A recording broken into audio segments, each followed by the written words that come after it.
Hali gani mwanafamilia wa channel tupendwa hii hapa ya Kileo Media. Kama ndo mara kwa kwanza, basi nikusihi usisahau kusubscribe, kulike, kushare pamoja na kucomment. Esma Patam ampongeza bibie Zuchu kwa kuweza kupata ujauzito, na kitu ambacho alichoweza kukisema ni kuhusiana na swala zima la yeye kuweza kuhakikisha kila kitu kinakuwa katika misingi na mikakati iliyo bora. Na kitu kingine ambacho alichoweza kukisema bibie Esma, akamwambia kwamba hongera sana wifi yangu kipenzi, tumekuwa tukitafuta mtoto kwa muda mrefu na hatimaye Mungu leo hii ameweza kusimama nasi.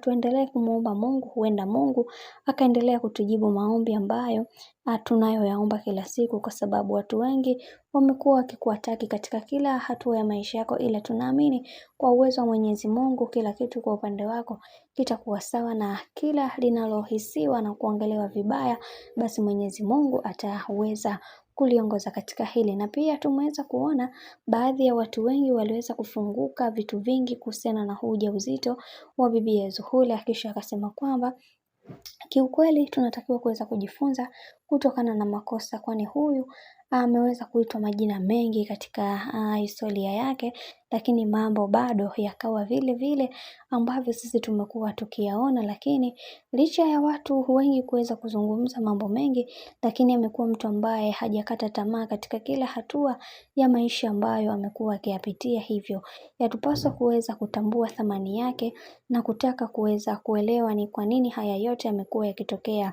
katika maisha yake, kwa sababu kuna vitu vingi vimetokea katika maisha yake, na pia yatupaswa kuweza kuhakikisha kila kitu kinakwenda kuwa sawa na katika misingi yote ambayo iliyoweza kuongeleka. Basi naamini katika kila jambo linalotokea basi litakuwa na misingi iliyo bora na misingi imara katika kila hatua ya maisha ambayo tumekuwa tukiyapitia. Sasa kwa hiki ambacho alichoweza kukisema bibi Esma kimemgusa sana Zuchu na kuweza kufunguka vitu vingi, kisha akamwambia wifi yake kwamba kiukweli nimeenjoy na nimefurahia kwa hiki ambacho ulichoweza kukisema. Mungu awe pamoja nawe na endelee kukusimamia katika kila hatua ya maisha ambayo umekuwa ukiyapiga, na kuna vitu vingi ambavyo vimetokea katika maisha. Naamini katika haya yote Mungu atakuwa nasi kuweza kuhakikisha kila kitu kinakwenda kuwa sawa.